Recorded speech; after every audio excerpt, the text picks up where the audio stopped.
Hello and welcome to another lesson in the Clicks and Conversions classroom. Today we're talking all about my very favorite type of Facebook ads.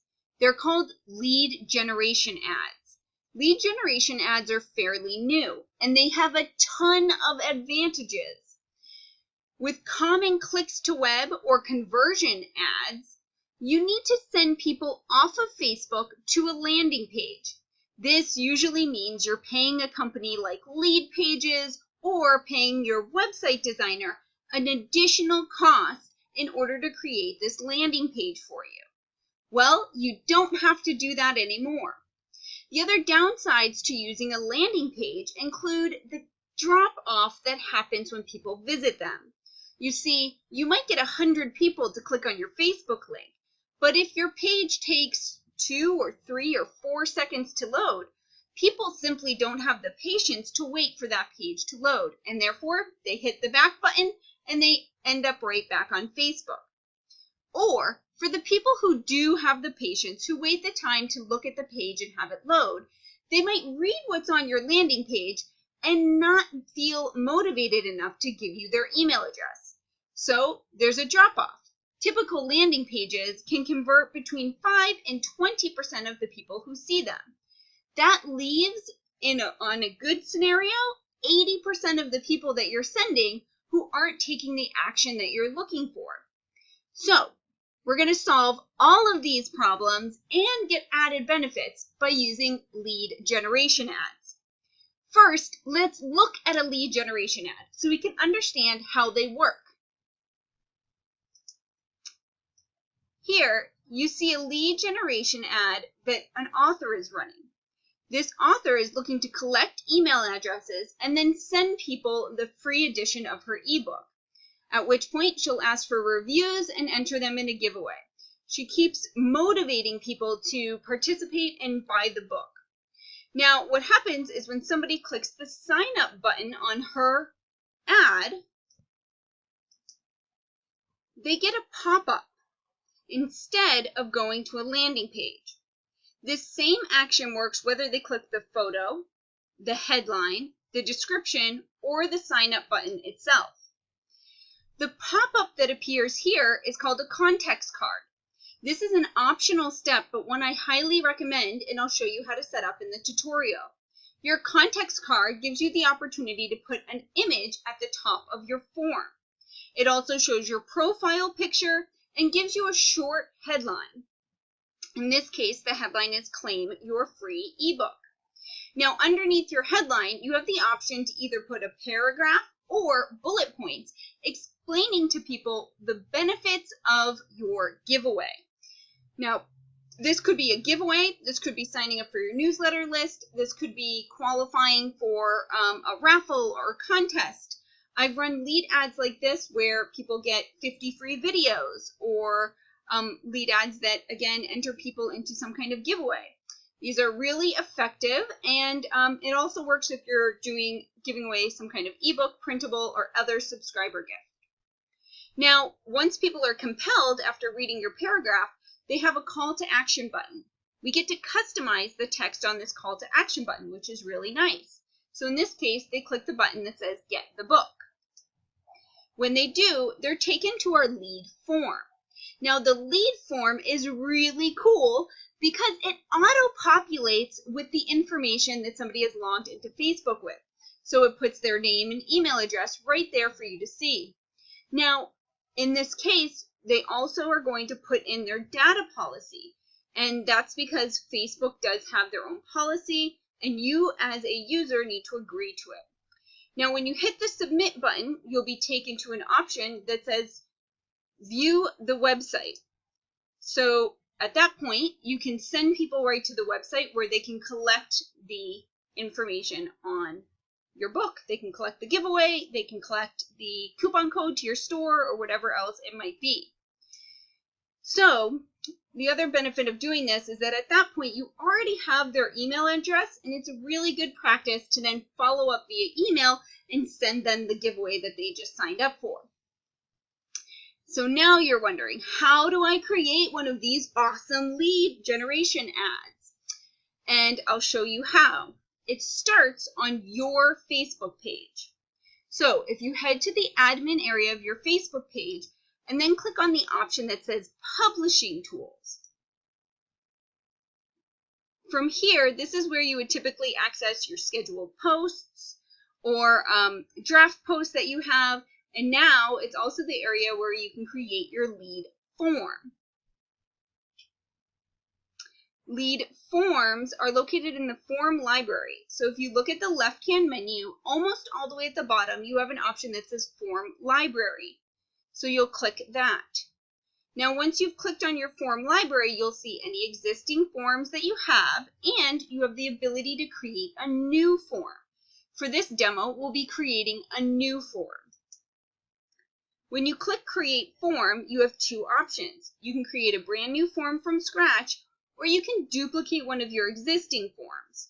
If you run multiple lead ads, it's a really convenient option to be able to duplicate your existing form, especially if you want the same imagery or you have the same privacy policy or other links that we need to share. So, for this demo, we'll be creating a brand new form. The first step is to name your form. So in this case, I'll be naming it Free Video Lesson. Under the advanced options, you have the ability to edit field IDs or include organic leads. Organic leads is going to be checked by default, and you do want to include organic leads. You don't, however, need to edit ID fields. So we'll hit Next, because we're leaving all of those settings like default. You can just hit Next after you put in the name of your form. And this is where we have the option to add a context card. Again, I strongly recommend you add a context card. It's your chance to explain to people why it's worth signing up for this product or service. You could also introduce yourself or share some social proof like a testimonial, or maybe you've been featured in some kind of magazines and you can mention that here in the context card. So in our demo, we will add a context card.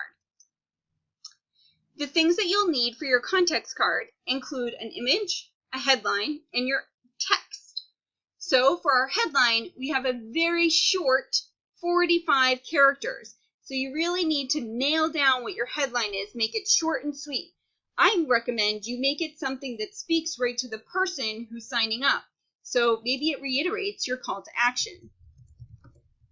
Get the free video lesson.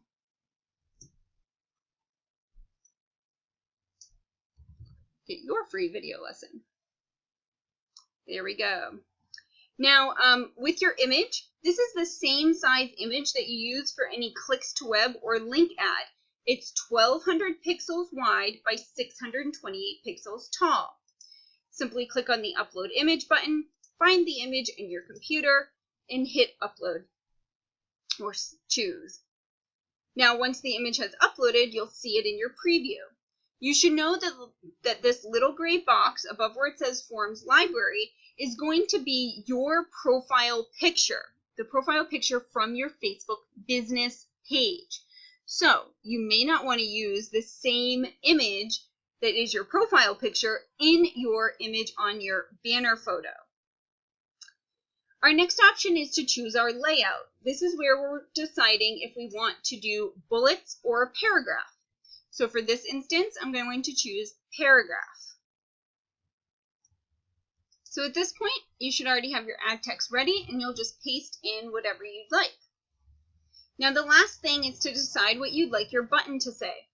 I like to put something that reiterates my call to action, like get the lesson.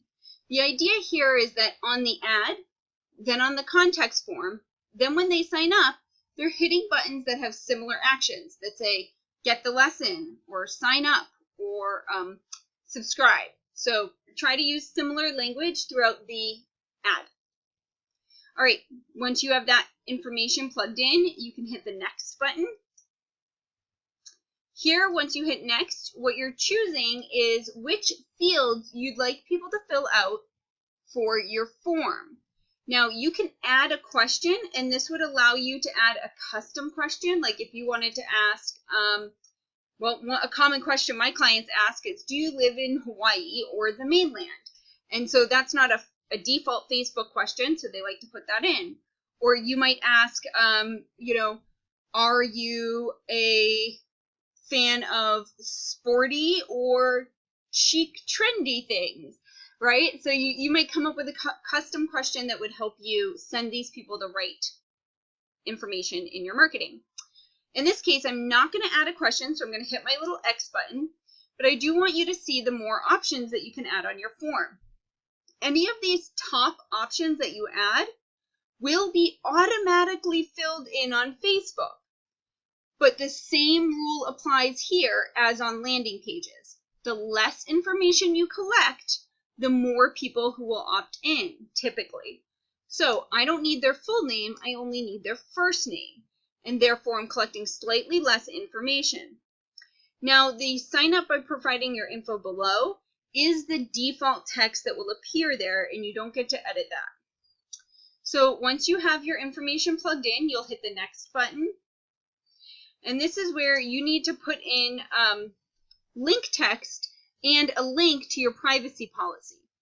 Anytime you collect information, which means if you're using a lead ad page, if you've got an email sign-up form on your website, anytime people are giving you their contact information, you need to have a privacy policy that explains how you intend to use that information. For me, my privacy policy is fairly simple. I promise never to sell or share your information. All right, and then I put in a link to my privacy policy.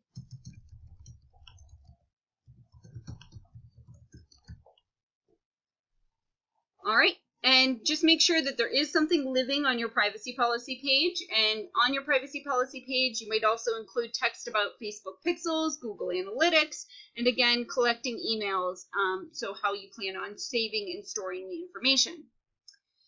All right, with that done, you can hit the next button. From here, this is where you're linking people to your website, and this should be a page of your website where they could get whatever gift they just signed up for. So in this case, if I'm giving away a video lesson, I'm sending them to a page of my website where the video lesson exists.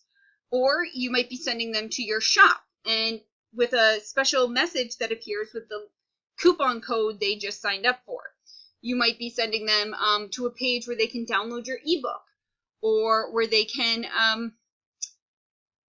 get other freebies that you're giving away, whatever creative answer that you've come up with for encouraging people to sign up for your email list. So just paste in that, then you'll hit the next button. So this is your last opportunity to edit things about your form and preview the form. You can use the next button at the top to scroll through each step to see what each step is going to look like. The thanks you're all set messages also is one of the areas that we can't edit. So once you've put that all in, you're going to hit create form. At that point, the form is added to your list. You just might need to refresh your page to get it to show. So once your form's created from your Facebook page, then you need to head to your ad manager to create the lead ad. So I'm just going to verify that my form is here once my page loads, and then we'll be heading to ad manager. So I can see right here, there's my form, and now we'll be heading over to ads manager. So remember, that's facebook.com/ads/manager. Now, once you're here, we need to use the Facebook Power Editor to create our lead generation ad. So make sure you watch the Power Editor introduction video. But at this point, we'll click on our little hamburger menu and we'll click Power Editor. If it doesn't show up in your frequently used, you might have to go to All Tools and then choose Power Editor from the Create and Manage menu. Both those options will take you to the same place. If you remember from our demo, the first step when we get into Power Editor for creating our ad is to click on the drop-down arrow next to Create Campaign and choose Create Ad. So we'll let our page load, and then that's the first step we'll take. Again, here's our drop-down arrow. We choose Create Ad. Now the screen that pops up is going to allow us to set our campaign, our ad set, and our ad all on one platform. So for this, I'll be creating a new campaign that I call my lead generation campaign. You'll also want to make sure you choose a new campaign because you need to be able to create, to choose your campaign objective to be a lead generation objective. So once you've clicked that, hit continue. Now from here, the first thing that we have to do is choose our objective.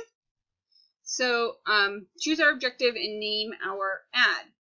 So from the selection of the different objectives, we're choosing collect leads for your business.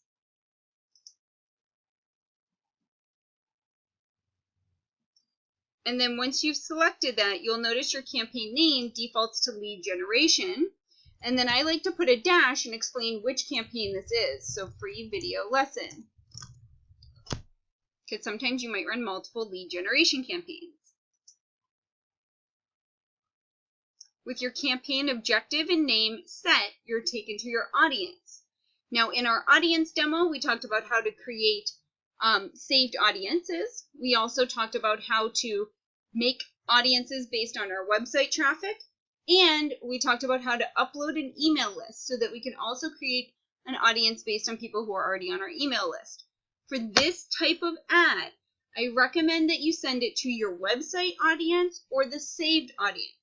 There's no need to send this ad to your email list because you already have their email address. All right, step 1 in our ad set section is to choose which page is going to make this Facebook ad.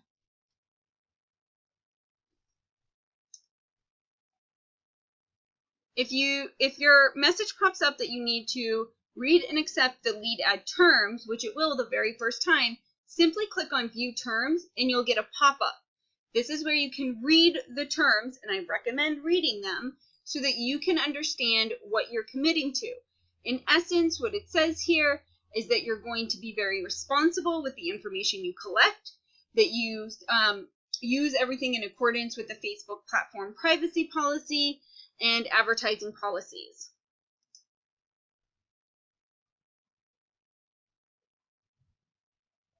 All right, with your lead ad terms accepted, you can scroll down and choose your audience.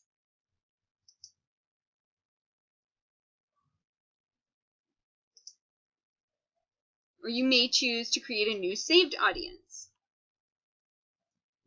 With your ad audience selected, you can go ahead and scroll down to the placement option. Now, I always like to check the choose your placement. With lead ads, though, you are automatically only showing on Facebook, in the news feed on mobile, or in the news feed on desktop. There is no such thing as a right column ad for lead generation or an Instagram ad for lead generation. Only Facebook, mobile, and desktop. Next, you need to choose your budget. And of course, your budget's going to range for whatever you feel comfortable with. In terms of lead ads, in my experience, you can typically get an email address or get a lead for around $1.50 to $1.75. So if you were to give yourself a budget of, say, $10, you might see that you're getting 7 or 8 new signups every day. So let your budget and your goals determine each other. So in this case, I'll do a budget of $10 a day. And of course, like normal, we're going to choose our start and end date.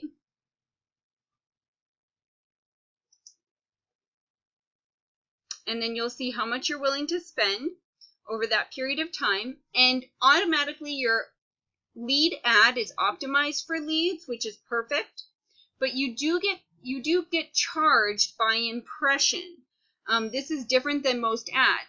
Although I will say that in their reporting, they report it to you as if you're getting charged for the email address.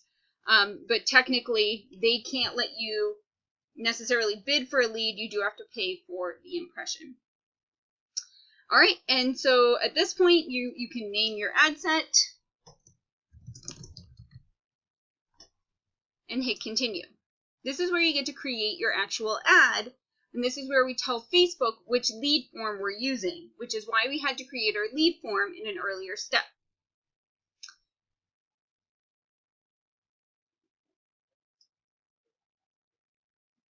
Now with a lead ad, I like to use the single image or video for the ad. And for the image, I personally like to use the same image I put on my lead form, although you don't have to. You can use any image you want. So that will give you the freedom to split test different images to see which gets the most engagement on your lead form. With your image uploaded, simply click on it to select it.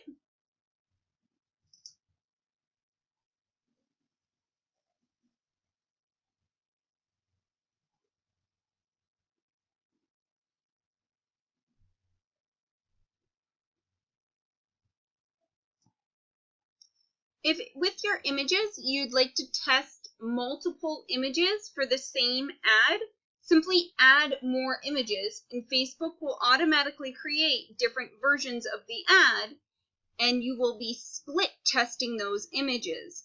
This is a really cool way to find which image gets you the most attention and the most clicks. When Facebook starts to see people responding to one image better over another, it will start showing that image more often automatically. Now, if you get one of the orange or yellow warning signs on your images, it's because you have some kind of text on your image. If you have way more than 20% text, you may even get a red warning sign. So I recommend using as little text on your image as possible. Next, in our lead ad creation, we need to write our headline. So this is what shows up on the headline of the link people click on. So in this case, I'm going to write how to leverage Facebook's hidden features.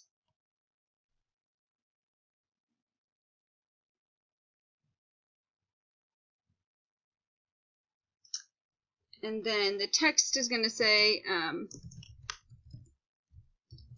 you walk away with know-how on reaching people and getting more page likes. Reaching people, getting more page likes, and 411 on posting posts. Okay, looks good. In terms of your text, with your text, I wanted to put this in my newsfeed link description. Your text is what appears above your Facebook ad image.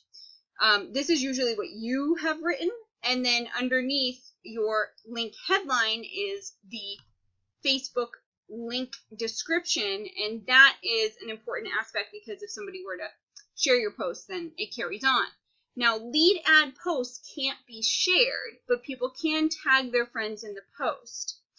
So for my text, I'll say, I'm so excited to share these tips with you.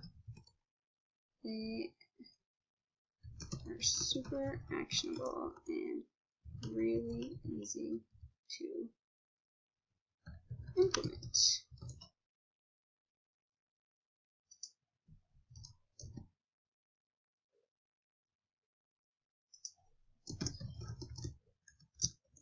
And as you guys have all gotten used to me saying, I'll close it with a see you in the classroom.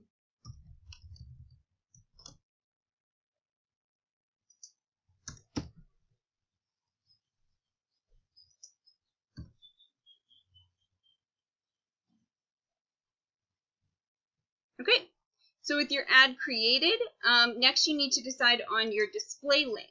So by default, again, people aren't heading to your website. So in this case, the default display link actually says facebook.com, which is why it's really important that you go ahead and type in your website here so you get the brand exposure you're looking for your website name.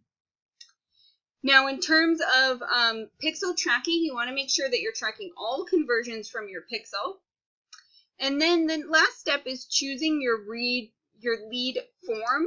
So you can click on the drop-down menu and you'll be able to pick from the lead forms that you've created. So in this case, I'll use my free video lesson. That's what we created together. And up at the top, now I can actually preview my ad to see how it will look on both desktop and mobile. But the catch is that I can't do all the clicking because that's only available on the live form. So I can preview it on desktop, preview it on mobile, get an idea for what people are going to see. Okay, and know that I use 2 images for testing purposes. So we have an ad preview, and I can toggle between the ad previews to see each image and how each image looks and decide. And we'll see which one everybody likes better. Okay, so at this point you want to save your ad. It's going to have you confirm all the details that you put in. And then you're going to go ahead and save it to draft.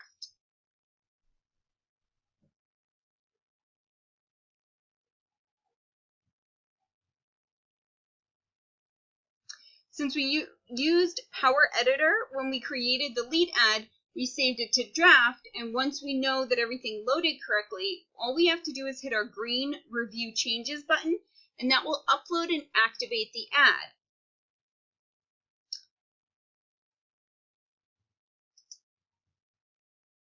So I'm going to go ahead and have everything upload. So I'm going to hit Continue. I hit my green Review Changes button. Now I hit Continue.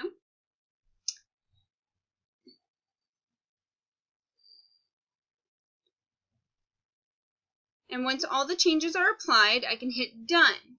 Since I was in Power Editor, I actually have to get out and look for my Ad Manager to see the active ad.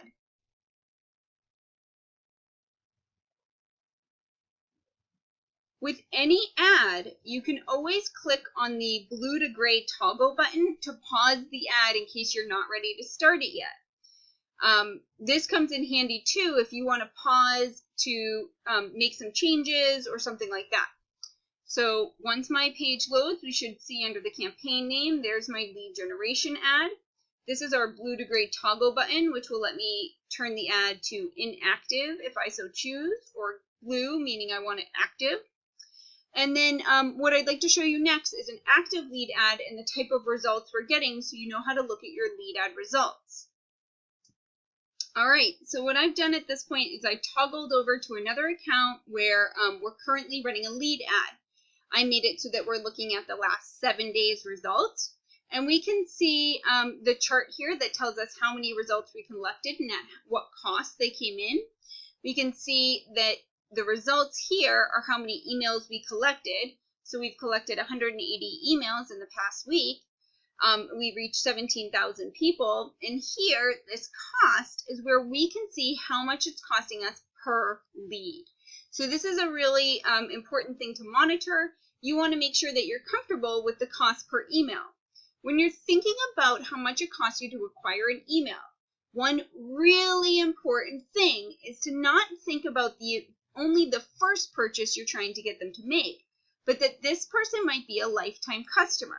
Now you have their email and you can introduce this particular product or event, and then in the future you can also email or contact that person when you're going to do a new launch. So you have now a potential lifetime customer. All right, so within your lead ads, don't forget you can always click on the columns or performance section. This will allow you to customize your columns and look at things like your click-through rate. You want to have a pretty decent click-through rate, your relevance score. So a relevance score is from 1 to 10, and it would be wonderful if you could get up at the 7, 8, 9, or 10 range. But through testing and tweaking your audience, if you can get to even 5 or 6, that's going to give you some really good results. All right, so now the very last thing I want to show you is where to collect your leads, where to get those email addresses. So if you were to head, once your lead ad is running, if you were to head to the page that is running the lead ad, and then go back to your publishing tools and back to where we created our lead form. This is where you can collect the emails. You can download them as a Excel document or CSV, and that way you can just upload them to your email list. So while I'm running a lead ad, I either like to set up automation so they automatically end up on my email list, and the tool for that is called Zapier, or I like to spend about 5 minutes a day downloading my email list and uploading them so that daily these people are getting added to our email list and starting to receive the gifts that they expected and things like that. So again, I went to the page, I went to publishing tools, I went down to my forms library, and now I'll start to see my lead count. That's how many emails we've collected, and I can download my lead count, which it will be in that Excel document. All right, so in today's lesson, we did a lot. We talked about how to create our lead form. We talked about how to create a lead ad, how to upload multiple pictures for our lead ad, and how to look at the very basic results of our lead ad. I really look forward to hearing about your results with these lead generation ads. I've had a ton of success with them, and can't wait to have that success come to you as well. All right, I'll see you in the next lesson. Thanks for joining me.